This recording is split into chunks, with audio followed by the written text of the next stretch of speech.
Welcome to the Intentional Success Podcast, where we unpack the top strategies, explore business trends, and drill down into best practices to help your live events production business grow and scale on purpose. I'm your host, Tom Stimson. Hey, welcome everybody. Today I've got a guest I want to introduce you to, longtime friend and colleague, Bill Bunkers. Bill, please introduce yourself. Hello there, Tom. Happy day, happy morning, happy almost weekend. I'm Bill Bunkers. I'm a partner in Tonic Consulting Group.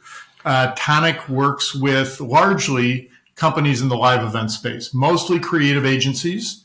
We help leadership, help owners figure out how to be more successful.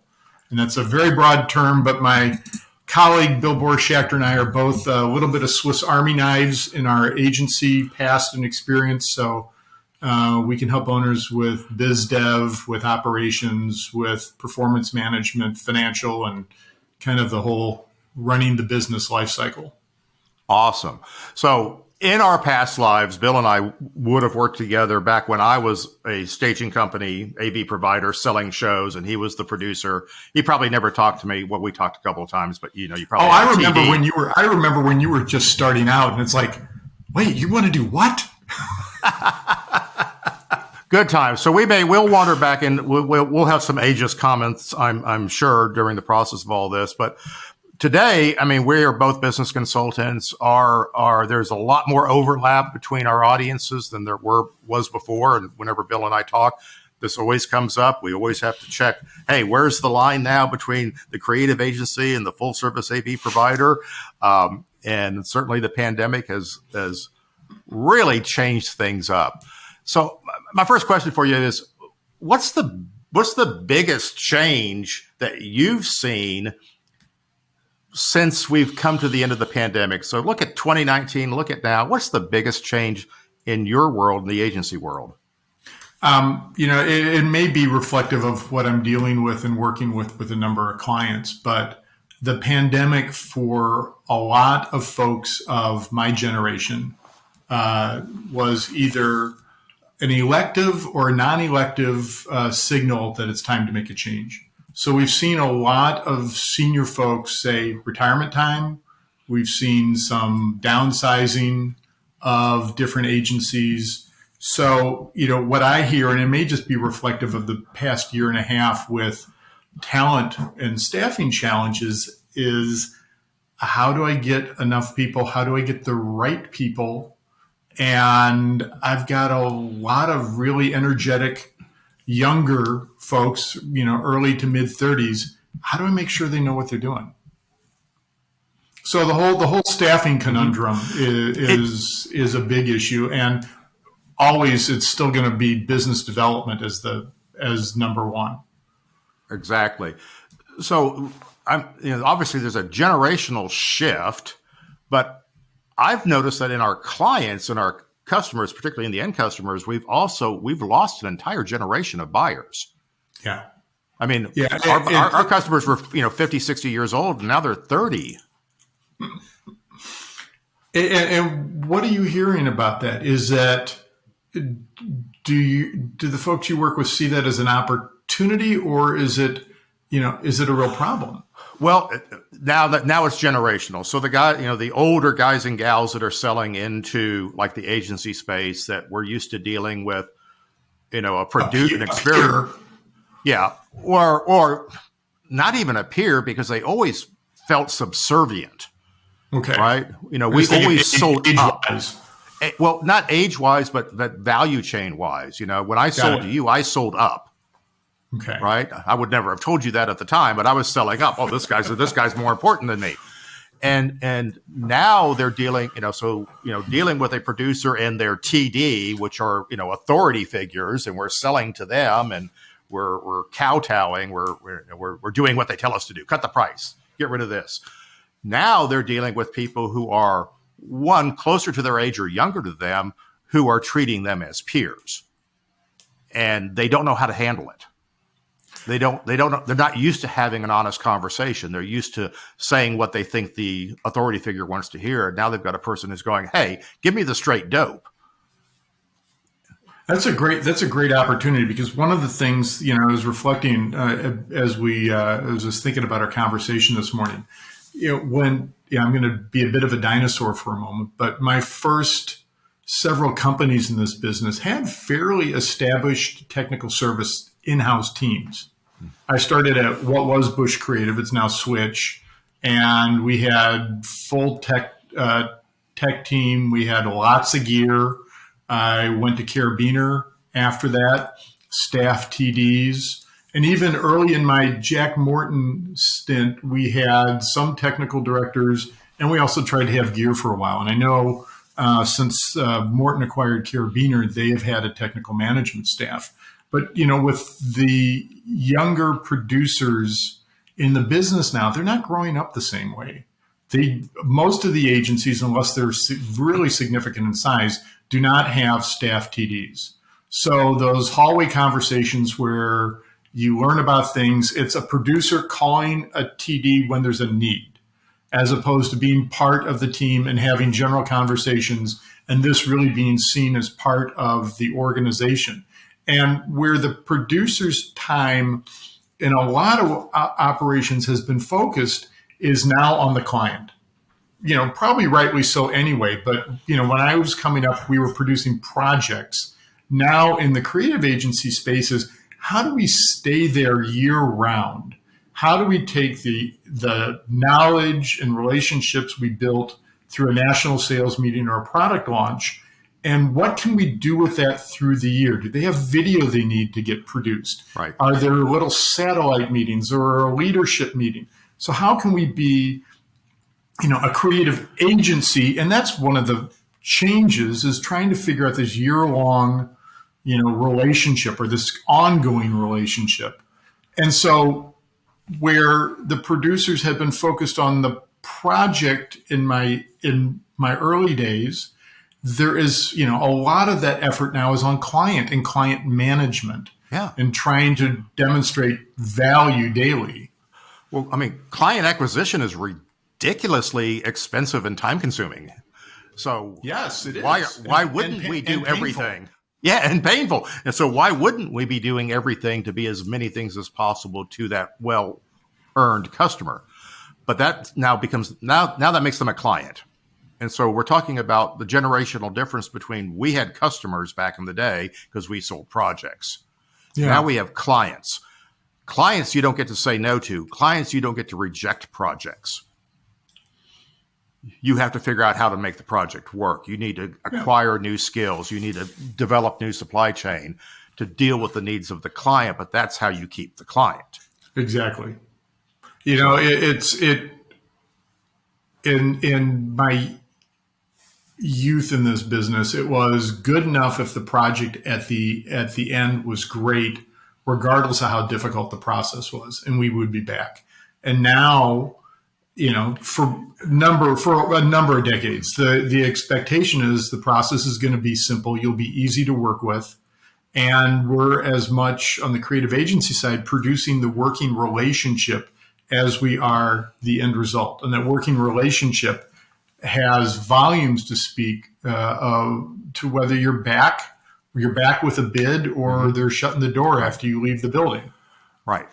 And I think we could probably both argue that both of those things are important, but I think the weight has definitely gone to that experience, that the experience of working with the client through the project or in between projects, that is more important than how it felt when you did the project itself. If the end project was an event. Yeah. Right? I have a former colleague who went to the dark side and became a client. And I asked him, what did you learn now that you're on the client that you wish you knew when you were on the agency side? And he had been head of marketing for a financial services firm. And he just said how incredibly slammed people are on the corporate client side, and that he would gladly take a B-level creative agency who had their process down pat and who were easy to use and work with, versus an A-level creative agency that required more handholding and management on his end. Yeah. I think that's a very valuable lesson for folks to listen to. Well, I think that cuts across all of the businesses here. So where where your clients are looking at a 35-year-old producer who wants the honest scoop and really what's going on, it's the opportunity to build a partner relationship.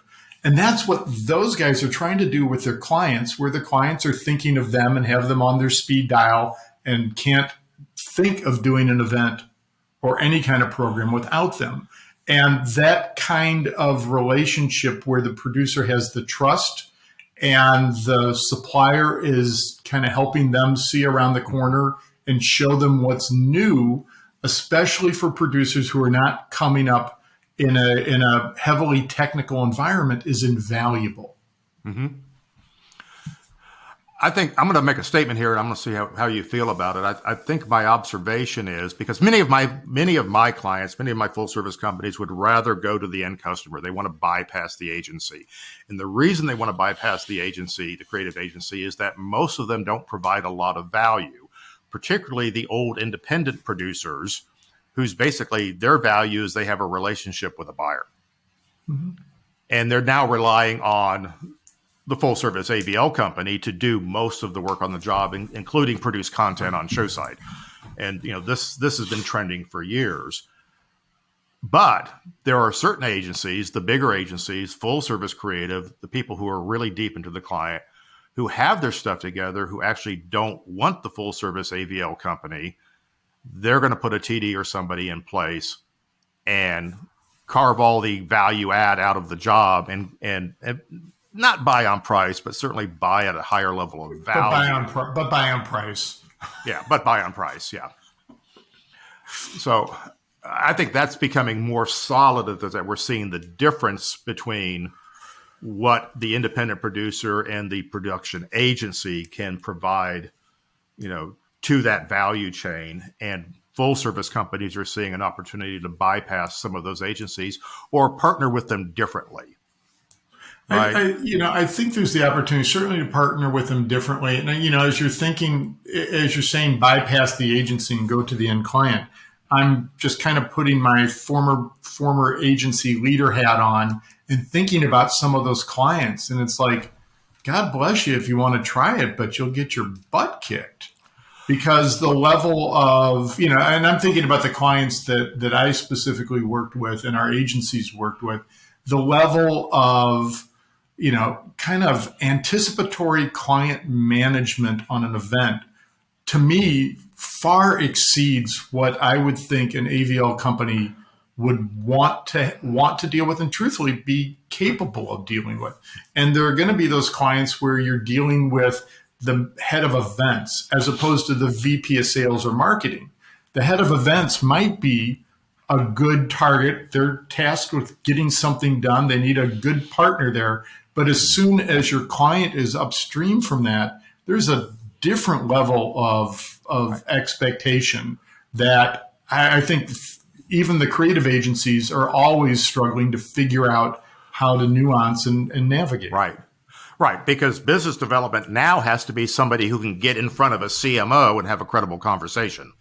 And also be valuable on the other side of the table after the sale's done in many cases, because still a lot of creative agencies haven't separated the biz dev function from the account management function, and the account managers get to manage what they kill. And so while they're salespeople at one hand, they then have to transition to account manager and be value added once the job's going on, as opposed to, kind of the organizational, overseer or babysitter.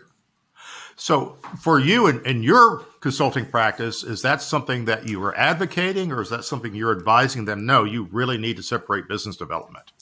It kind of depends on the agency and where they are. I'll truthfully tell you, in a lot of organizations we've worked with, there's been a guerrilla client. They're doing very well.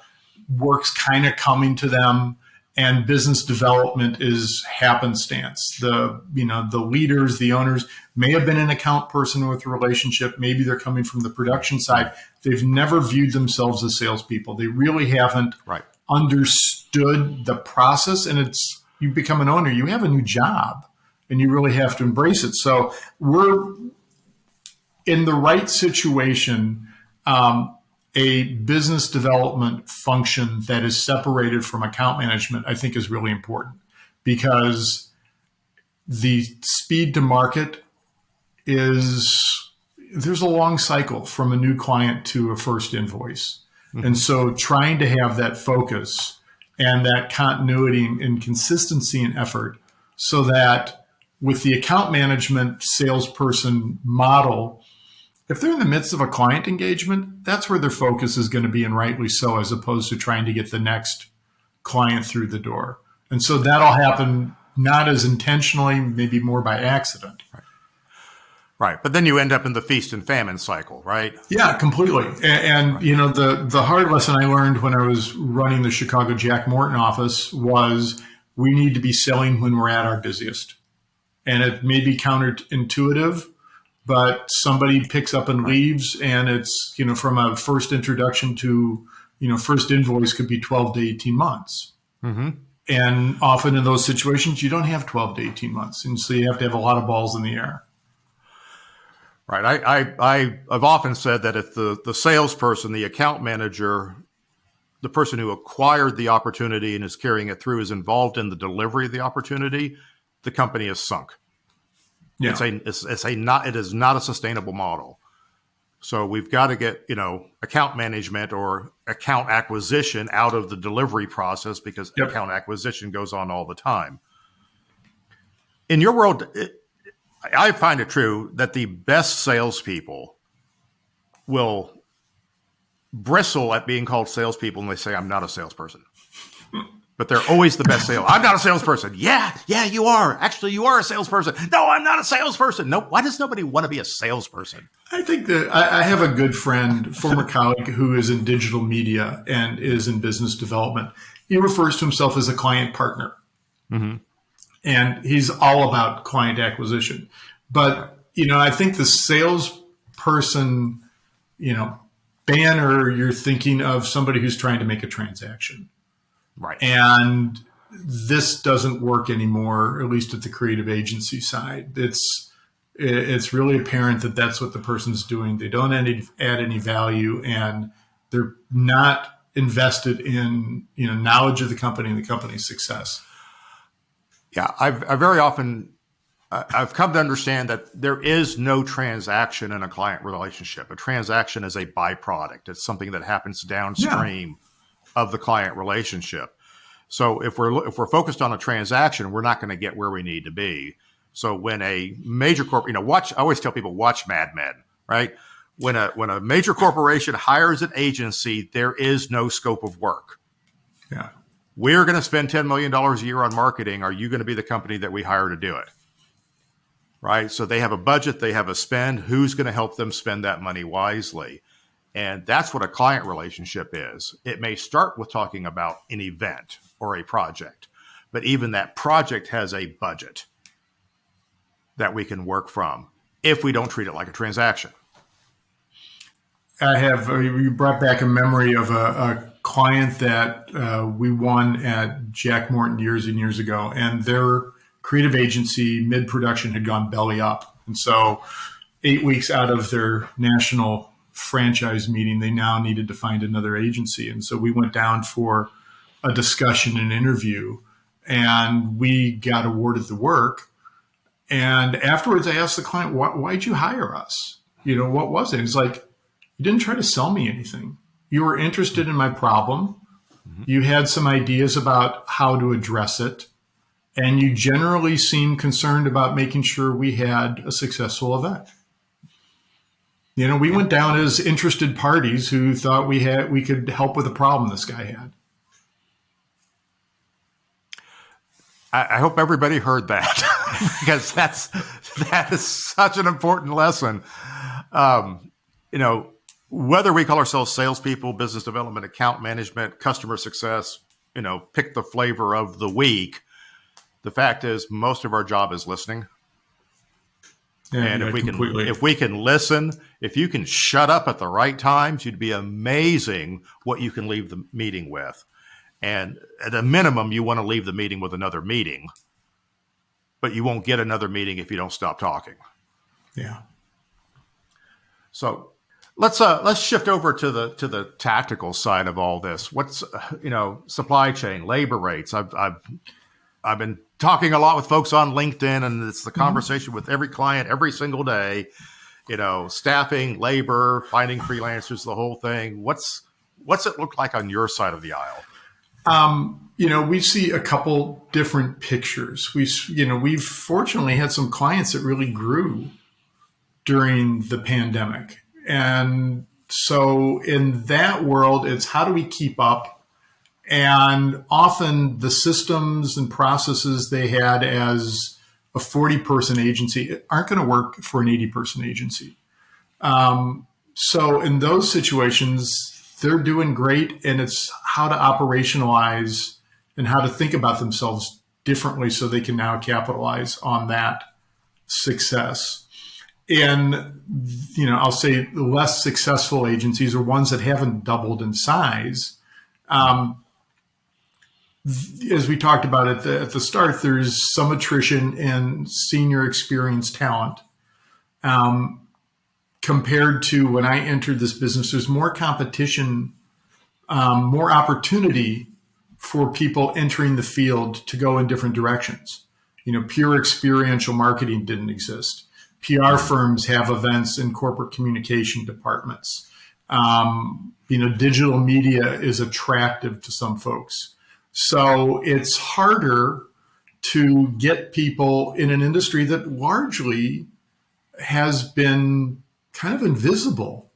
I spoke at a number of colleges and communication classes, and folks looked at me like I had three eyes or a horn out of my head because they had no idea that this industry even existed. Mm-hmm. So, visibility and being very intentional about employer brand and going after talent has been a really big deal. And you hear things about the population shrinking. We've got the boomers retiring. And at some point, will we have just generally enough people for the opportunities that companies have? And so rating from our competition, you can do that every now and then, but I think there's more emphasis and need for companies to really be serious about growing their own and thinking about their supply chain of labor and how they move people from entry-level PA into a senior leader within some span of time. That's interesting. A great deal of my consulting effort right now is helping my clients learn how to better outsource and how to outsource more often. But you're describing a creative agency world where we're going to insource, we're going to grow our own, and we're going to go from 20 people to 80 people to grow our business. Whereas my clients have gone from 80 people to 20 people and have doubled their business. Well, you think on the creative agency side, one of the interesting things is trying to find someone who talks ballroom, who understands creative and ballroom execution. And you can't go raid a general marketing agency for that. That really gets developed within the business. Or, I've had great experience with folks who have a rock and roll or an entertainment background coming into this, or some allied event space. But where senior talent is aging out and saying, I'm going to go fishing, where do you get that next executive producer? And there's just more competition for talent, and it's incumbent on the agencies to bring people in. And so, sure, outsource, because there's the peaks and valley to this industry still, but the level of, finding people is just become harder. Right. And we really did lose 3 years of ballroom experience. Right. So we have 3 years of workers coming into our industry who all they did were streaming events. And then all of a sudden they're in a ballroom and found out there's rules and protocols. And theater's been around for millennia. We have ways of doing things that don't necessarily apply to streaming, which is more like broadcast, which is a whole other beast. So training up. So also in terms of cost of labor. So growing your own is one way to say, hey, I can hire at a lower level, train my own, try and retain them. But when it comes to delivering on projects, your clients are coming to my clients and saying, hey, we need a full service show. And what do you mean a tech director is $1,400 a day now? Yes, they are. The interesting thing is, reflecting back when I was producing and leading production teams, on a general meeting, I used to think 40 to 45% of the creative agency's cost was going to be an AVL supplier, technical management, all the equipment and crew. And then we had to figure out, how are we going to provide the time for our staff to do what they need to do on client management? How are we going to get enough creative into that budget that the client's going to look at us and say, yeah, we want those folks. So there's an incredible amount of price pressure at the creative agency side that they've got to figure out how to navigate. And so if they're coming in just, offhand figuring 40 or more percent of my budget is, I've got to build the venue in so many words or less. I have to put the infrastructure together to have a show. And then how much money left do I have to create a show, to do something with? And so it's not surprising your clients are getting hit with price pressure as they're trying to, create a good wage and a good environment for their staff. On the agency side, procurement is as there as ever, not necessarily understanding the business, often looking at it as cost per item, cost per person, or, looking downstream. A lot of creative agencies no longer can really make money on your client services. It's either a direct pass through or there's some minimal handling. And so they've got to be able to make money off of creative services and their labor rates. And so there's a real push-pull in this situation. And, the interesting thing I've seen creative agencies build video teams as opposed to outsourcing video capabilities in production. I've not seen anybody buy an AVL or take on a greater degree of that internally, and really kind of own the whole, food chain, if you will, of an event. It's a completely different monster, and I don't think anybody's ready, or very few are ready to do it and be successful at it. Through our careers, we have seen agencies buy AVL and try and manage that. You went through that period of Bush, and, many other production companies of that era dipped their toe on that water and got smacked down by the balance sheet. So there's definitely an advantage to pushing that risk onto the AVL supplier, right? Well, it makes sense because everybody wants best in class. Everybody wants what's new. And there's that ongoing annual investment to get the next best thing that few people have stomach for, especially if they've got other services that they need to be able to ensure the profitability of. And the proof is, I'll age myself out because, doing like Williams Gerard shows back in the 90s, that's a set of gear that does 10 shows a year. Yeah. Right. And year after year, and I kept seeing the same gear year after year, and it never got any better. You know what I mean? Whereas an AVL company's got to do 50 or 100 shows a year with that same gear to make the numbers work. So there is a good barrier to entry in that regard.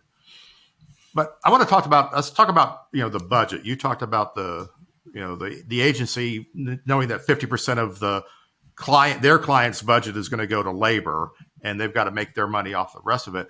Are they having to pass through or charge a management fee for AVL services that they're subcontracting as a matter of the customer, how the customer wants to do business, or do they feel like they just have to do it that way? Why is it not a profit center anymore? Yeah, what we've seen is at some level a greater sophistication in procurement, at least some baseline understanding of what an agency has as employed staff and what an agency outsources. And so in procurement conversations, there's a lot of focus on agency labor rate, on rates per hour of key staff, what is outsourced, what is not.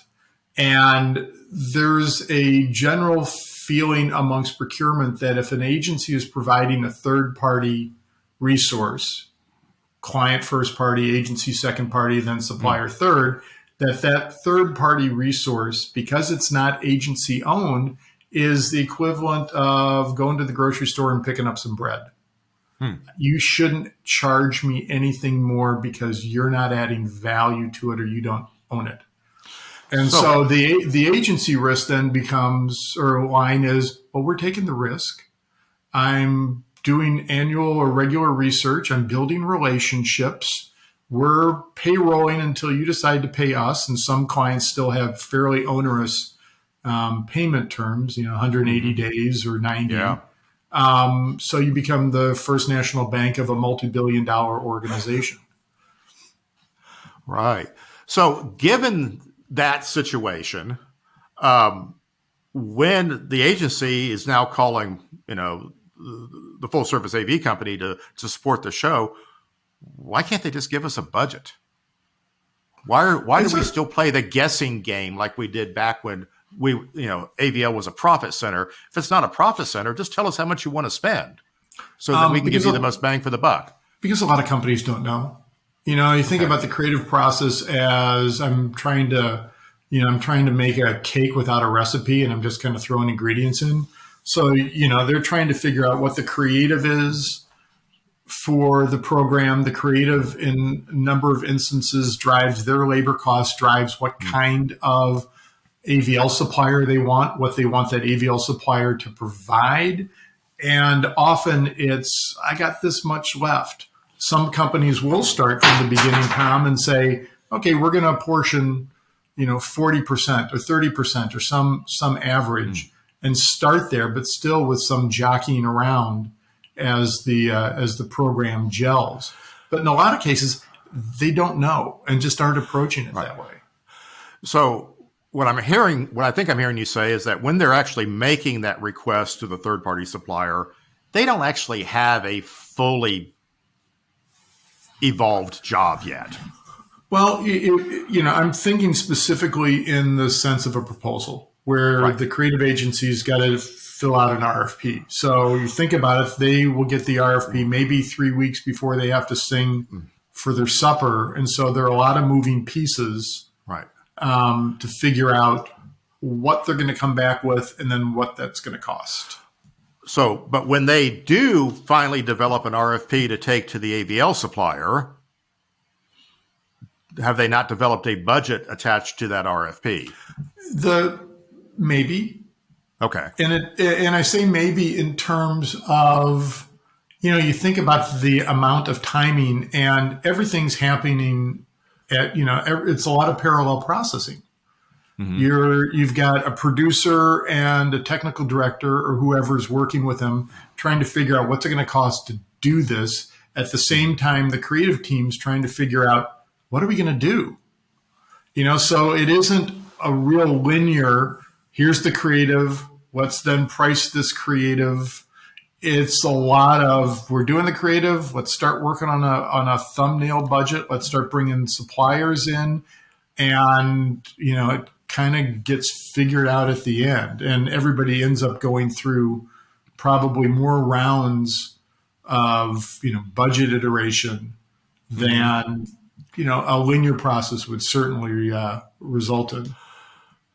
So if that's the kind of, if that's how the sausage is being made, then it would make more sense for the AVL supplier to focus on baseline packages. Here's the baseline. Here's the minimum of what you need, right? Now, do your creative, and then we'll bolt on all the extra pieces it takes to make that work. Yeah, that could be a really good approach. The other approach, to your earlier comment about the AVL person dealing with the 35-year-old producer could be, hey, can we get in your creative conversations?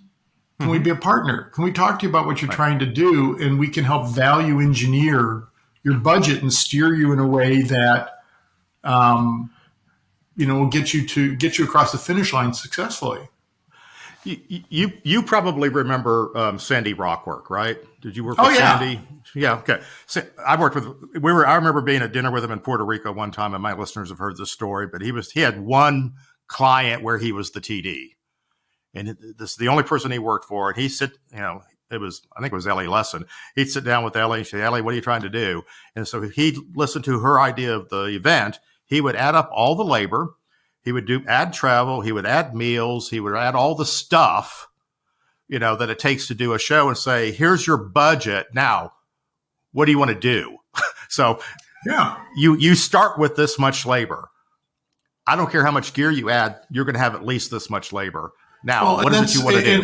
And I've seen producers approach that like Sandy did, and it's just like, here's the price of entry. What kind of frosting now do you want to put on the cake? Right. Here's what you have left for creative, and the experienced, the people who've seen this movie a number of times will approach it that way. More often, it isn't as sequential and as thought out, and it is a lot of different discrete teams kind of working a little bit in a kind of, as I was saying, a little parallel process manner. Right. So the takeaway on this is that if you're an AVL salesperson, account manager, business development, sitting down with an agency, we already talked about listening. We talked about not selling anything, but the goal is to get into that creative conversation where you can add value to the conversation to help them optimize their budget and their process. Is that fair? I think that's very fair. And that's the same way the creative agency is trying to position themselves. Mm-hmm. They're trying to get in early with the client. They're trying to circumvent a bid. They're trying to demonstrate that they have unique knowledge either of what the client's trying to do or of the client's organization that will be valuable and make things easier and more successful for the client. My feeling is that kind of approach, there'd be some receptivity to it. Awesome. Any parting words for my audience? And I'll have a parting word for your audience. Again, this is, as much as everybody tries to make it in some level more sophisticated, and we get to be, production company is what we called ourselves. And then, the agency phrase came up, and, trying to move up the food chain and deal more at the executive level and more with content. The cornerstone of this still is, who do you trust? Who has your interest in mind? And as much as we see bids, the nice thing that's happened, pre-pandemic and still going through this is on the agency side, we're seeing more, I'll call them continuity relationships, where you're doing the meeting and working with a client for a number of years before they feel there's a reason to bid. So that trust and trying to provide value and be somebody that, a client, wherever they are in the chain of doing this work, can rely on. That's the critical thing. Nothing's going to replace that. As tech as we get, as much as we're on Zoom, the high touch wins over high tech every day. It's still a marathon, isn't it? Yeah, sure is. All right. Bill, thanks for spending some time with me again. I always learn something from you, and it's always great to reminisce because our shared experiences are helping both our client bases. My thought to your clientele is focus on that transparency. As much as you're looking for partners, your supply chain is looking for partners, and there are good partners out there. Long-term relationships work best. I worked with people like you for years and years and years. I worked with agencies for 15 years, the entire time I was at Alford. Yeah. So I know that can work, but it does require a mature relationship to pull it off. It sure does. Thank you, Tom. I really appreciate the opportunity. Thank you. Folks, you've been listening to two old guys reminding each other that everything old is new again. Thanks for listening. If you want to find out more about today's episode, go to trstimson.com/podcast, where you'll find the show notes, related links, and tons of other valuable resources. If you haven't already subscribed to the Intentional Success Podcast, please do so, and I'd greatly appreciate if you would rate and review the show. Also, if you think you might be a good fit to work together or want more information about the Stimson Group, I'd love to hear from you. Visit trstimson.com for more information.